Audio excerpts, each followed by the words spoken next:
இன்று இந்த சக்தி இந்த சிவத்தை சவமாக்கப் போகிறார். வார்த்தை ஒண்ணு கொல்ல பாக்குதே, அது வாழெடுத்து வெட்ட பாக்குதே. நான் திமரா செஞ்ச காரியம் ஒண்ணு தப்பா போனதே, என் தாமிரபரணி தண்ணி இப்போ உப்பா போனதே. எனக்கு சொந்தம் இல்லை என்று சொன்ன உடல் மனசு வெறுத்து போச்சே.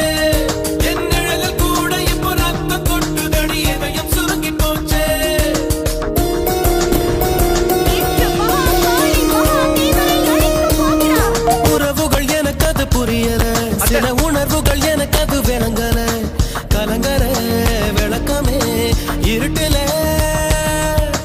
பெத்ததுக்கு தண்டனையை கொடுத்துட்டேன். மாம ரத்தத்தில துக்கத்தை நான் தெளிச்சுட்டேன்.